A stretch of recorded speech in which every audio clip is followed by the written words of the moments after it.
In the heart of 19th century Louisiana, where cypress trees lean like old secrets over black swamp water and the air hums with heat, a story was whispered long after the screams stopped. A story not written in church books or town records, but in the marrow of those who lived to taste it. It's about two sisters, polite, graceful, generous, who served kindness by the pound and something else by the slab. Because in 1854, the smoke rising from Cypress Hollow carried more than the scent of seasoned pork and hickory.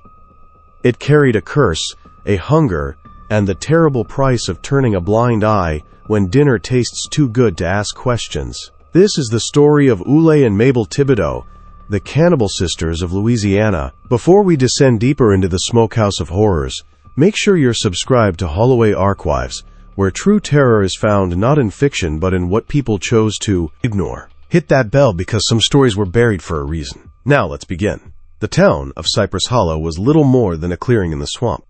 Just 27 homes, a clapboard church, and a post office that doubled as a barber shop.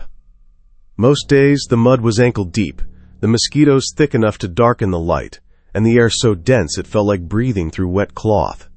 Life was hard, hunting was harder, and when the rains came, which was often, the roads disappeared completely, and people lived off salt, prayer, and meat when they could get it. But there was one place where meat never seemed to run dry. At the edge of town, just past where the trees grew too tight and the fog never lifted, stood the Thibodeau Smokehouse, a slant-roofed building with blackened walls and a chimney that never stopped breathing.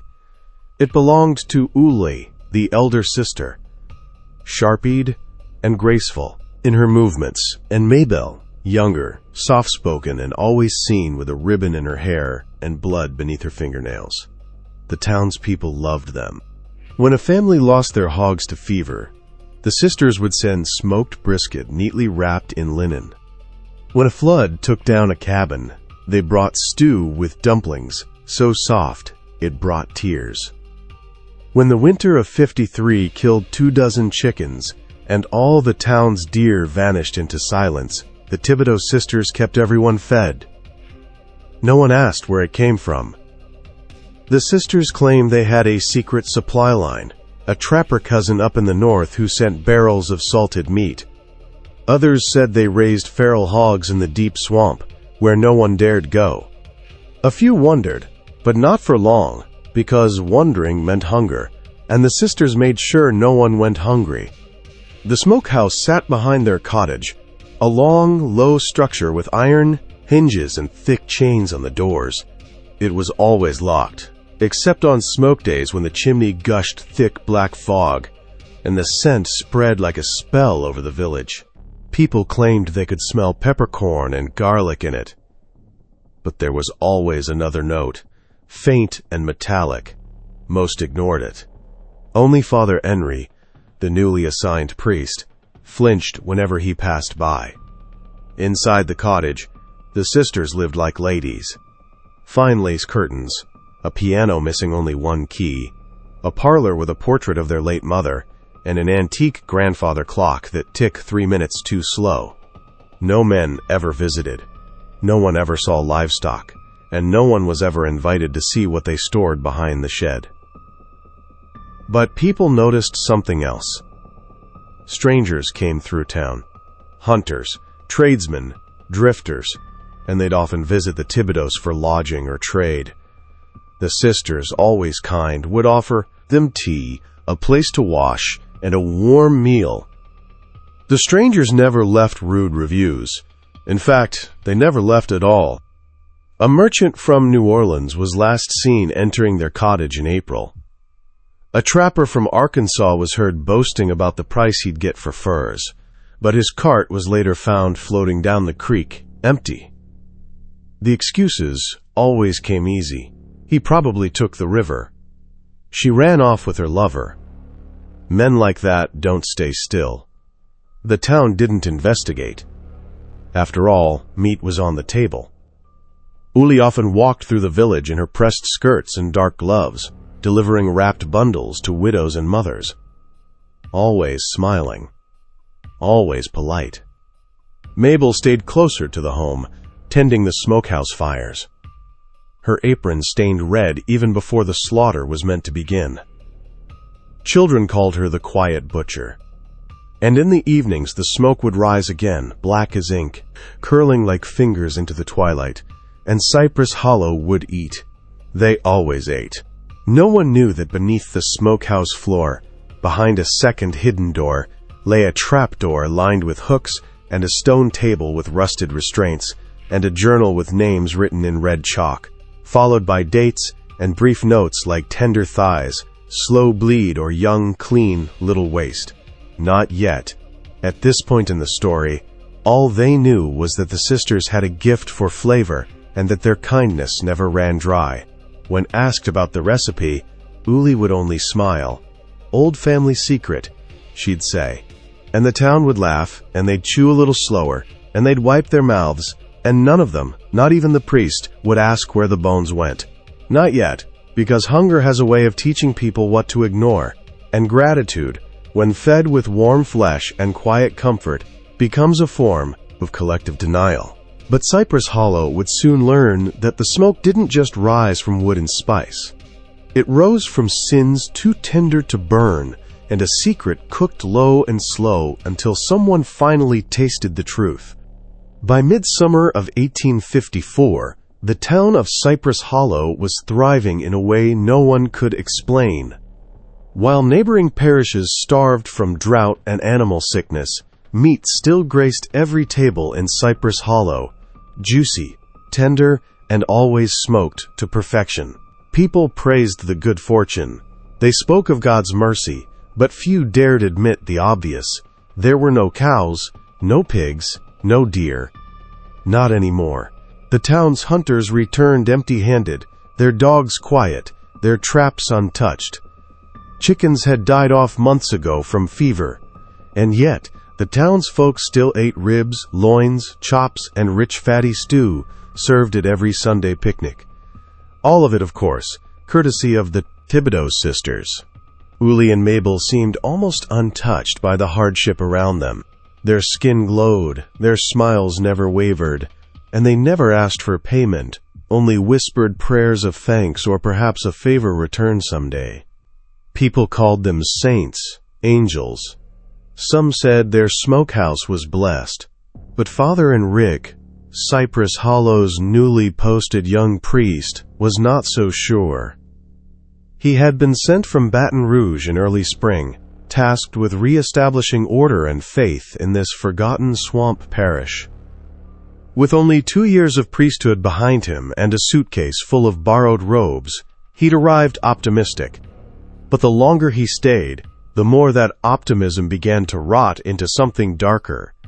The town was polite, but it was quiet, too quiet and blind. They didn't ask questions when strangers vanished. They didn't seem to care. Henry first noticed the pattern during a 4S conversation with old man Brassard the wheelwright, who complained that no one from out of town ever brought him business anymore. "They come down the trade road," he grumbled, "but they don't leave." When Henry asked what he meant, the man only spat tobacco into the mud and muttered, "Ask the smokehouse. They always eat." At first, Henri thought it was just swamp talk, superstition, and resentment. But then he began reviewing his parish registry. In 4 months, he had logged 6 missing travelers, all of whom had been seen stopping at the Thibodeau's property. A merchant from Opelousers, a fur trapper heading south, a mute boy, barely 14, looking for work, a pregnant woman who never made it to her sister's home. Their names were written marked with arrived, but never with departed. Unrise deepened when he noticed something else. The sisters never purchased livestock. Not once had they bought a chicken, goat, or cut of meat from the local market. Not one local farmer had sold to them in months. And yet, their smokehouse chimney still puffed away, day after day, hour after hour. One Sunday afternoon, Henry stood behind the church's wide oak doors, and watched as Mabel walked across the square in her blood-spotted apron, holding a wicker basket of smoked ribs. She placed it on the table at the community gathering, smiled, and walked away. Children ran, women clapped, men licked their fingers. Not a soul questioned its origin. Henry sat alone on the church steps that night, trying to put it all into words. The suspicion, the fear, the strangeness of it all. The town was being fed, yes, but it wasn't a blessing. It was a bribe, and something told him that the price had already been paid. Later that week, a trader named Elijah Cole passed through town. He was rough, weathered, and sharp-eyed, the kind of man who didn't scare easily. Unray warned him quietly not to accept lodging with the Thibodeau sisters. "Don't eat their food," he said. "Just pass through." Elijah laughed. "Preacher, I've been through darker hollows than this. 2 sweet women feeding the poor. I'll take my chances." He was seen entering the Thibodeau cottage around dusk. By morning, his horse was still tied to the post, his cart still loaded. But Elijah Cole was nowhere to be found. When Henry asked around, the townsfolk shrugged.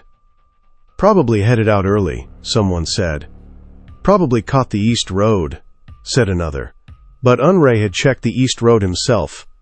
No tracks, no cart, no signs. And that night, the smokehouse chimney belched its usual black stream, thicker than ever. Henry couldn't sleep. He opened the windows of the rectory and gagged at the smell. It was strong, almost sweet, like roasted ham soaked in something coppery. He lit a candle, crossed himself, and whispered prayers for the soul of Elijah Cole. The next day, as if nothing had happened, Uli herself appeared at the church carrying a tray of honeyed meat slices wrapped in parchment. "For the congregation," she said with a gentle smile, "we like to share." Henry stared at her, trying to find a crack in her expression, a slip in her voice, a flicker of darkness in her eyes, but she stood there elegant as ever, her hair pinned back in silver combs, her skin pale and clean. There was nothing monstrous about her, nothing to accuse, so he accepted the tray, and he did not serve it. Instead, that night, he buried it beneath the church garden, hands trembling. Something was very, very wrong in Cypress Hollow, and Father Henry now understood the town didn't want the truth. The meat was too good. The sisters were too generous, and the hunger had become too familiar. The next step, he knew, would require more than prayer. It would require proof he hoped he'd never find. But soon, a child would go missing, and all doubts would be devoured. There's a reason children are told to stay away from the woods. Not because the trees are dangerous, but because they listen. They see, and they never forget what you show them. Jacques R.O. was only 10 years old, wiry and curious, with eyes too big for his head and a habit of sneaking off when no one was watching. His father, a trapper and part-time carpenter, kept him on a tight leash. But children born in Cypress Hollow always find ways to slip through cracks, especially when the fog is thick and the adults are distracted with their own lies. The Thibodeau sisters' property fascinated Jack. Every time they brought food to the village, every time smoke curled into the sky, he wondered how they made it. He'd never seen them buy animals, never saw a single pig, goat, or chicken on their land, and yet there was always meat. Always. So one afternoon, while his father slept off a bottle of swamp wine and the village took its Sunday rest, Jack followed a gap between 2 cypress trees and crept toward the back of the Thibodeau cottage. Quiet as a breath low to the ground, the smokehouse loomed in front of him, wood blackened with age, its hinges thick with rust. It looked less like a building and more like a wound in the earth, a place built not for food, but for forgetting what you put inside. Jack crouched low and peered through a thin seam in the warped boards, just enough space to see inside when the wind lifted the smoke. What he saw was not an animal. It was a man bare-chested, hanging upside down from a hook. His back was carved open in neat, surgical lines, and steam rose from his skin. as if he had only just been killed. A bucket beneath him filled slowly with something thick and dark. The room was silent, save for the soft hiss of fat-hitting coals. Jack stumbled backward, choking on a scream that never came. He turned, sprinted home, and burst into his father's arms, babbling nonsense about bodies, smoke, and blood. His father, still half drunk, cuffed him on the ear. "You've been spying on those ladies. You'll get whipped, boy. Ain't no one likes a liar." But Jack kept insisting. All evening he spoke of what he saw. The figure, the hook, the bucket. By dawn he was gone. His bed was empty, his shoes still by the door, the front latch untouched. No one had heard a sound in the night. The town whispered that he ran away, frightened by his father's temper. Some said he must have gotten lost in the swamp. Others claimed he'd gone looking for adventure. Only one man, Father Henri, believed otherwise. Henri's hands trembled as he pored over his registry again that morning. Another name, another disappearance. He visited Jack's home, consoled the grieving father, and then asked the question no one else dared. Did he say where he saw the body? The father hesitated, then nodded. He said it was behind the smokehouse. I told him he was seeing things, but now Henri didn't finish the sentence. He didn't need to. The smokehouse chimney was already exhaling again. Thick, black, and almost smug. That night, Father Henri couldn't sleep. He walked the church aisles barefoot, praying under his breath. The fog outside pressed against the stained glass windows, like ghosts too patient to knock. He knew he had to act. And soon, the next morning, Henri walked through the village, watching as the Thibodeau sisters handed out their usual parcels of meat. Uli wore her pale green gloves. Mabel hummed a tune, the same lullaby she always sang, soft and slow like boiling syrup. They smiled, laughed, thanked the town for its kindness. Henri approached them. "May I speak with you?" he asked, forcing calm. Uli turned to him with a warm expression. "Of course, Father." "About the boy," he said. "Jacques, he's gone. He said he saw something behind your home." There was a flicker, a tiny shift in Uli's expression. Not fear, not guilt, just calculation. "He was a troubled child," she replied. "We've always tried to be kind to the little ones, but some just lose their way." "Did he come to your property?" "No more than any other child," she said smoothly. "You know how they are, always inventing stories." Henri looked at Mabel, who stood still, eyes on the ground. She did not speak. She never did. When Uli handled questions, he left them, with a nod, but something had shifted. The sisters knew he suspected, and he knew they were watching him now. 2 days later, Jack's satchel was found caught in the reeds behind the smokehouse. It was half buried in mud. Inside a slingshot, a toy soldier carved from pine and a strip of blood-stained linen. The town sheriff, old and weary, dismissed it. "Could have been anyone's," he muttered. "Boys leave things behind." But Henri said nothing.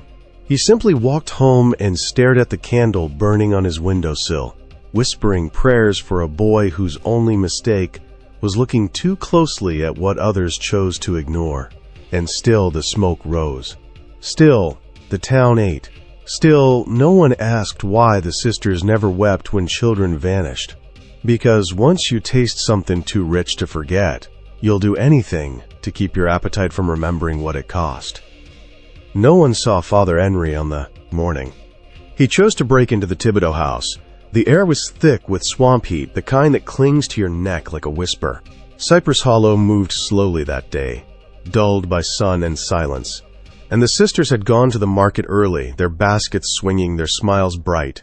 Henri had been watching, waiting, and now, with the house empty, he crossed the churchyard, past the hollowed oak, and stepped lightly into the backwoods. The sisters' cottage stood like a memory, clean, whitewashed, delicate. No one had ever thought to see it as anything but warm. But now, with the curtains drawn and the door locked. It looked like something else, a trap set in lace. He circled the property once, then jimted the back door open with the blade of his crucifix. The wood groaned, his breath caught. No alarms, no creaks. Inside, the house was silent as a graveyard. The parlor smelled faintly of lavender and smoked meat. Everything was arranged perfectly. Dried herbs tied in bundles, lace doilies without a speck of dust, and on the mantel, a painting of two young girls in white standing by a river.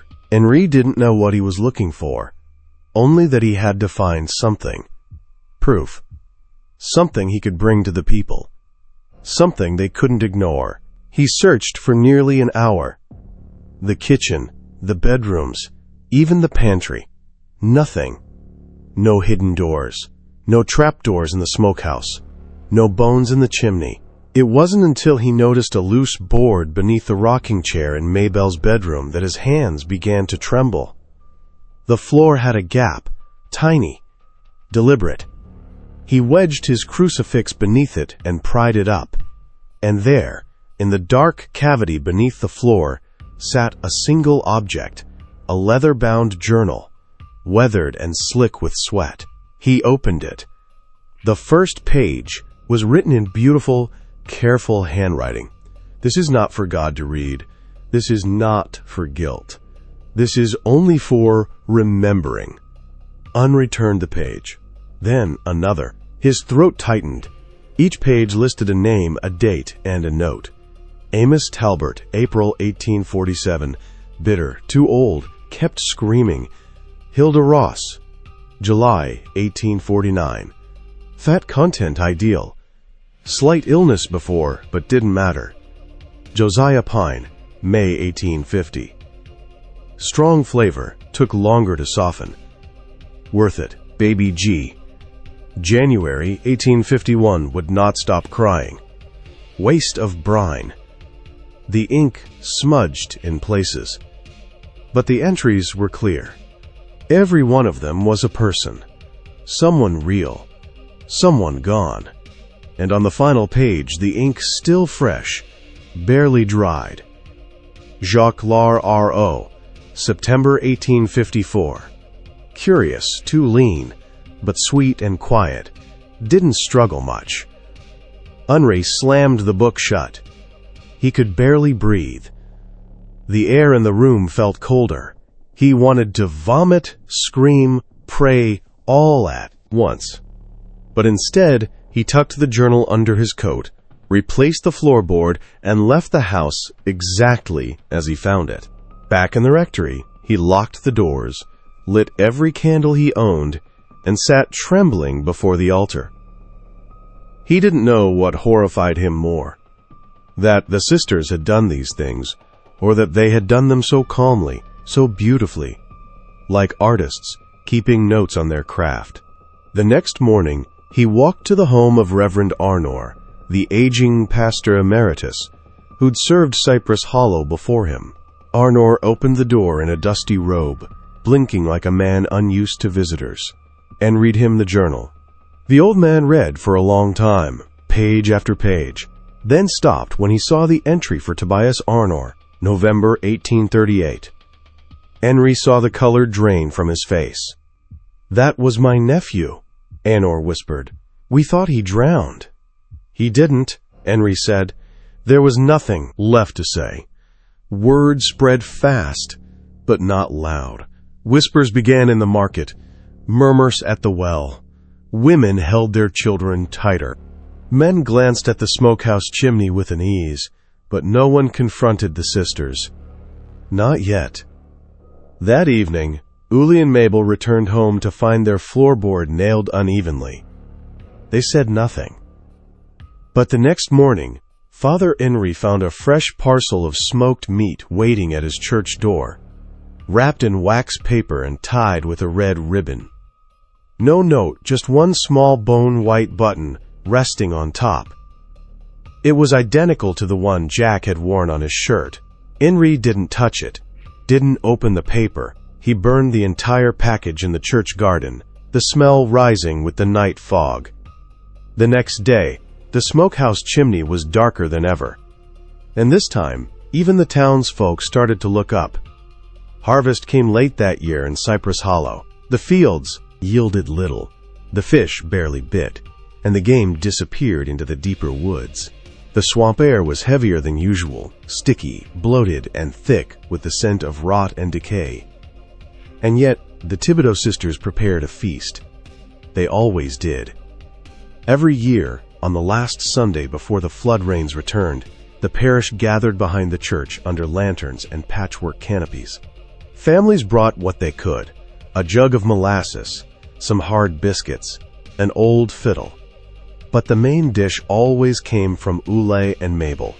This time it was stew, a dark, thick, fragrant meat stew, with sweet onions and golden potatoes simmering in black iron pots ladled with care by Mabel, whose pale lips curled faintly each time she offered a bowl. And this time Father Henry refused to eat. He stood beneath the old oak tree, watching how the townspeople devoured it, how they laughed, how they hummed, how they licked their fingers and leaned back in their chairs with satisfied sighs. They never asked where it came from. He thought of the journal hidden in his rectory, now wrapped in cloth and locked inside a wine crate. He thought of the little bones in the garden fire. He thought of the button and the parcel and Jack's satchel. The truth was laid bare, but truth meant nothing without witnesses willing to look. Then it happened. A woman shrieked, not in terror, but confusion. She had bitten into something hard, something buried in her stew. She spit it into her palm. A button, small, bone-white, chipped around the edges, identical to the one Father Henri had burned with a parcel. A beggar had been wearing a coat with those buttons. Old Silas, who'd wandered into town weeks ago and never been seen again. He'd begged near the chapel steps. Henri had given him bread. Others had scowled. Now only his buttons remained. Henri stepped forward. His voice rang clear and low. "This is not beef," he said. The music stopped. Some froze. Others blinked slowly, confused. "This stew," Henri said, "isn't from any cow or pig or deer. It's from someone who walked among us, someone we failed." The Thibodeau sisters remained still by their cauldron. Uli smiled. "Father," she said sweetly, "perhaps the heat's gotten to you. You haven't eaten all day. Sit down, won't you?" "I've seen your ledger," he replied. "I've read the names." Now the people turned, faces darkened, but not with rage, with disbelief. Mothers held children tighter. Men shifted uncomfortably. And yet, no one stood beside him. "You'll accuse two women who fed this town through famine, of murder," said Mayor Roulant, rising from his table. His voice was calm, but sharp. "On the basis of a button," Henri looked around. "On the basis of a dozen names, a boy gone missing, and flesh that tastes nothing like any animal I've ever known." "You refuse to bless the food," another man added. "You've been off ever since Jack ran off. Maybe it's you who's unwell." Uli placed her ladle down. "We are women of hospitality," she said. "We've never turned away a mouth, even when others had nothing to give. We gave. And now this." Tears welled in her eyes. Whether real or rehearsed, no one could tell. Mabel lowered her gaze and wrung her hands like a child scolded. The villagers murmured. Eyes turned not toward the sisters, but toward Henri. They trusted them. The sisters brought food, warmth, smiles. Henri brought sermons, and now accusations without proof they could stomach. He saw it clearly. They didn't want to believe, not because they didn't see it, but because they did. To admit what the meat truly was would be to admit they'd eaten it. And once you know the taste of sin, you either cleanse yourself in truth or drown in denial. Henri walked away in silence, his cassock billowing in the breeze. Behind him the feast resumed, more cautious, more quiet, but resumed nonetheless. That night, Henri sat in the chapel alone. The candlelight trembled. The journal sat in his lap. He whispered the names aloud, one by one. Amos, Hilda, Josiah, Baby G, Jacques. Each name felt heavier than the last. Outside, the smokehouse chimney glowed red against the stars, and far off in the woods, someone began to sing a soft, lilling lullaby. The same one Mabel always hummed when she stirred the stew.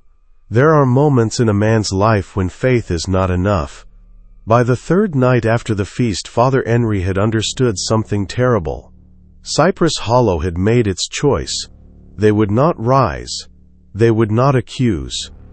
The truth was too heavy, too ugly to hold. If he wanted justice, it would have to be delivered, not requested. He studied the sisters for 2 days, where they walked, when they left, how they locked their doors. He memorized the path behind the smokehouse, where the old shed leaned like a dying thing. That's where they did it. Not inside the house. Not in the chapel of hospitality they presented to the town, but in the back, behind the vines and wild roses, where screams could be swallowed by swamp fog and smoke. Henry made his decision as the sun set on a Sunday. He removed his collar, soiled his cassock, and dusted his boots. He would become what the sisters loved most, a stranger. At dusk, he walked down the Thibodeau trail, head lowered, step slow. When Mabel opened the front door, he did not raise his eyes. He simply said, "Evening." Lost the road near the river bend, wondering if you might have a spot for a man to rest. Mabel blinked once, then smiled. "Of course, poor thing," she said softly. "Come in. We never turn away a hungry soul." She gave him a seat near the hearth and poured him tea. Fragrant, sweet, just slightly cloudy.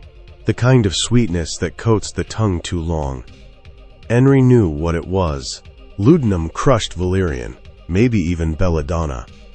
He stirred it, lifted it to his lips, then let it fall from his hand, as if in sudden sleep. When his head hit the armrest, he closed his eyes, but only halfway. Through a sliver of vision, he watched the sisters. Uli entered with a small, quiet smile. Her apron was folded over her arm. The blade glinted from beneath it. "He'll keep," she said. "Thin," Mabel murmured, "but the tongue's clean. Preachers' tongues are always sweet." The sisters moved toward him. They took his arms gently, almost like lovers preparing a body for a wedding, not a butchery. Henry remained limp, breathing shallow, every muscle cold with control. Then Uli leaned in and whispered, "It's better when they don't fight." The meat tells less story. That was the moment. Henri opened his eyes. He shoved both sisters back hard enough that Mabel hit the wall and crumpled. Before they could rise, he rushed from the parlor, kicked open the back door, and ran into the shed. Inside, the stench was worse than he imagined. It wasn't the scent of decay. It was clean, clinical, deliberate. Hooks lined the walls, buckets, tools, chains, a drain in the center of the floor, and in the far corner, a wooden chest, stained dark and humming with flies. He didn't need to open it. He struck a match, dropped it onto the oil-soaked floorboards. The fire caught fast. The smokehouse ignited like dry bone. Within seconds, the shed was roaring with flame.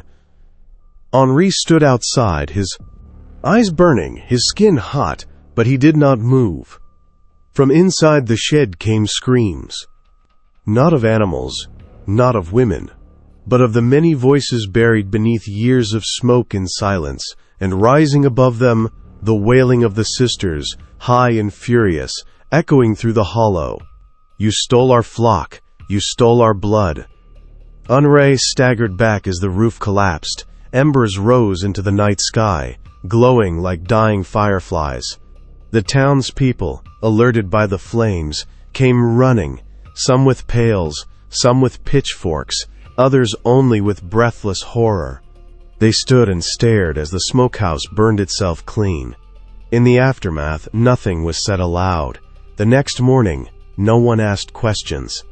The Thibodeau home was scorched and empty. The sisters were not found. The sheriff recorded the event as an accidental fire caused by lightning.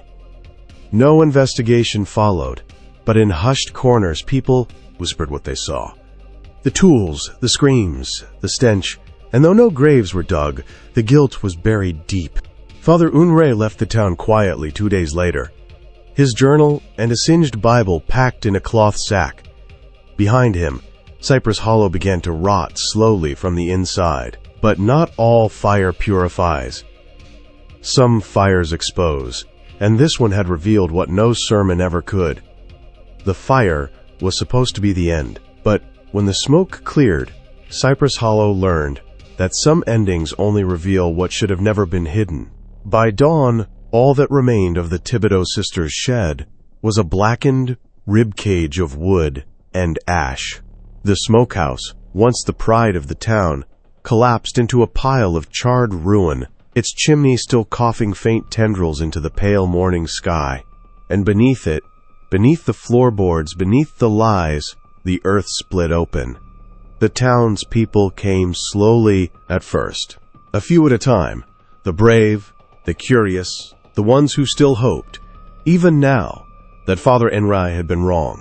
They gathered in a wide circle around the scorched foundation. No one spoke. And then someone gasped.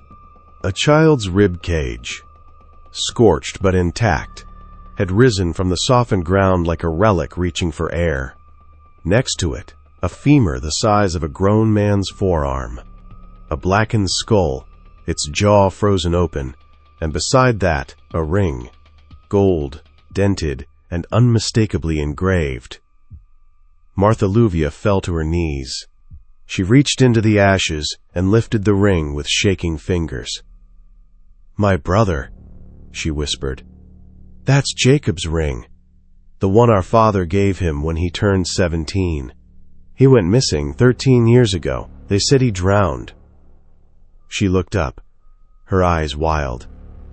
He hated the water. Others stepped forward, silent, pale. A man removed his hat and muttered, "We always said Billy was touched in the head, but I remember he knocked on their door once for a job. Never saw him again."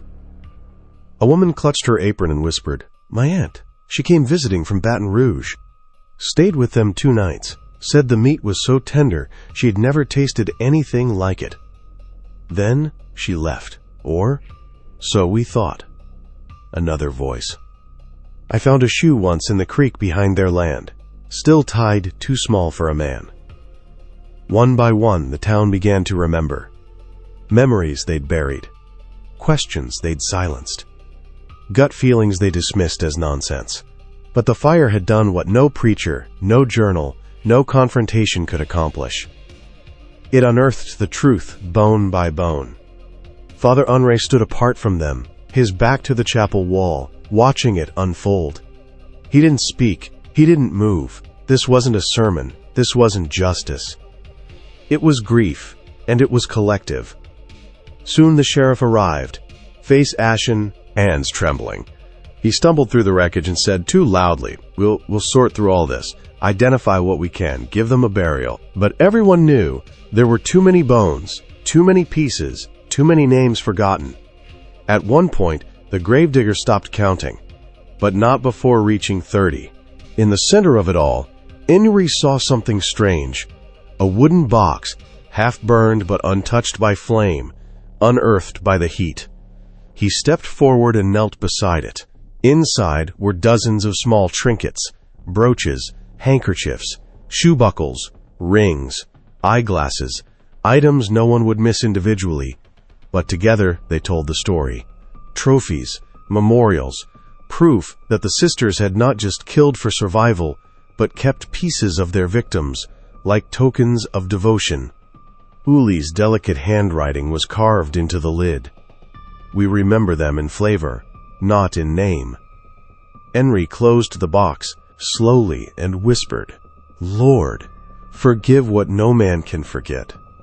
By sunset, Cypress Hollow was no longer the same. Children were kept indoors. Doors were double locked. Meals were barely touched. The smokehouse once the heart of the town's gatherings, was now a scar on the earth, roped off with stakes and red twine. A town that once dined together in celebration, now whispered in fragments. She always hummed when she stirred the pot, didn't she? That tea, it always made me sleepy. How did we never wonder where the meat came from?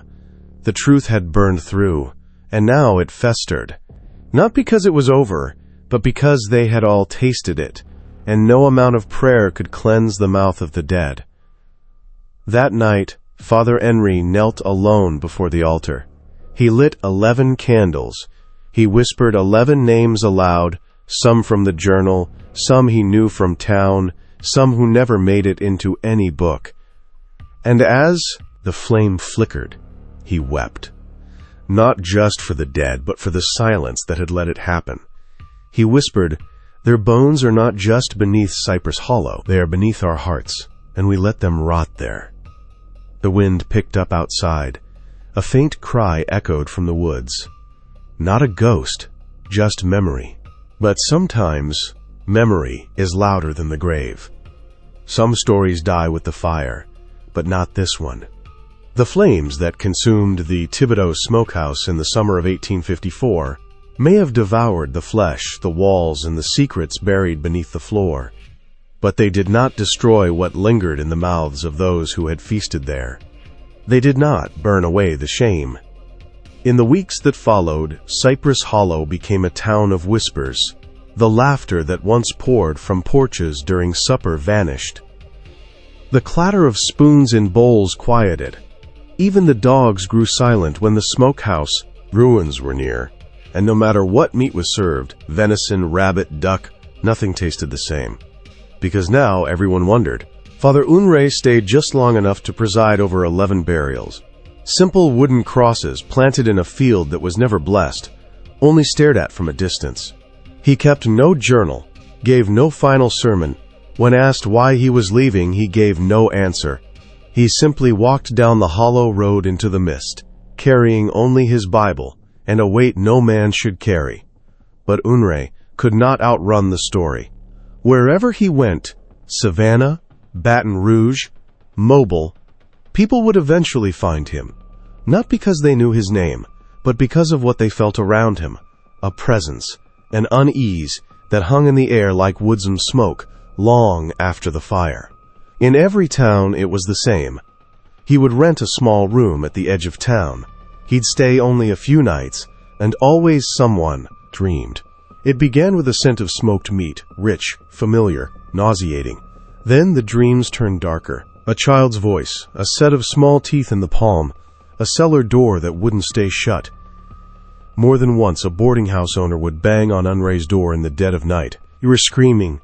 They'd say, begging, saying names we didn't know. But Father Henry would not explain. He would just lower his eyes, offer thanks, and leave by morning. Soon, towns began to speak in lowered tones. "There's a priest who travels alone. They say he's cursed. He doesn't age much. Don't eat if he blesses your table." The food tastes familiar.